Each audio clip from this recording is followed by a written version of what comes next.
அபிசீனியாவை நோக்கி 2 முறை ஹிஜ்ரத் செய்த நபி அவர்கள் தாருல் அர்கத்தில் பிரச்சாரம் செய்ய முன் இஸ்லாத்தை ஏற்றுக்கொண்ட ஒரு முஹாஜிர், ஒரு முஜாஹித், ஒரு பத்ர் சஹாபி.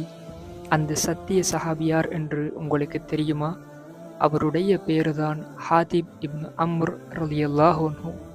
இவர்கள் மக்கா நகரில் குறைஷி குலத்தில் பனு ஆமிர் பின் லுஐ கிளையில் அம்ர் பின் அப்துஷம்ஸ், அஸ்மா பின் ஹாரிஸ் என்ற தம்பதிகளுக்கு மகனாக பிறந்தார்.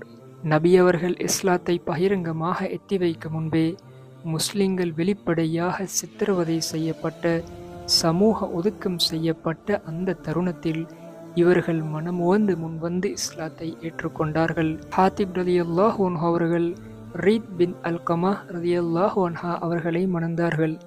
இந்த தம்பதிகளுக்கு அம்ர் பின் ஹாத்திப் என்ற ஒரு மகன் பிறந்தது.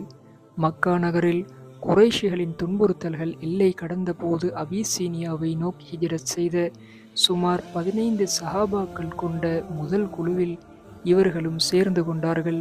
இதனால் இஸ்லாத்துக்காக அபிசீனியாவை நோக்கி ஹிஜ்ரத் செய்த முதல் குழுவில் பயணித்தோர் என்ற சிறப்பு பட்டியலில் இவர்கள் இடம் பிடித்து கொண்டார்கள். அல்லாஹ் மதீனா நகரை முஸ்லிம்களுக்காக திறந்து விட்ட போது மீண்டும் ஹிஜ்ரத் செய்து மதீனாவை அடைந்தார்கள். ஹிஜ்ரி 2ஆம் ஆண்டு ரமலான் மாதத்தில் நடைபெற்ற பத்ர் யுத்தத்தில் இவர்களும் கலந்து கொண்டார்கள். ஹிஜ்ரி 3ஆம் ஆண்டு நடைபெற்ற உஹது போரிலும் கலந்து கொண்டார்கள்.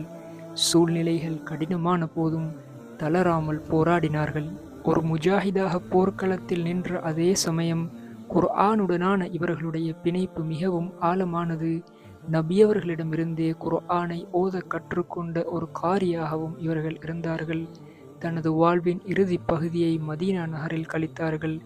இஸ்லாமிய சத்திய நெறியை ஏற்று வாழ்ந்து விளங்கி மறைந்தார்கள். இதுதான் பாதுகாப்புக்கு முன் ஈமானையும் நிச்சயமற்ற சூழலில் ஹிஜ்ரத்தையும் முற்படுத்திய தியாகத்தையும் கொண்ட ஹாதிப் இப்னு அம்ர் இப்னு அப்துஷம்ஸ் ரலியல்லாஹு அன்ஹு அவர்களின் வாழ்க்கை சுருக்கம்.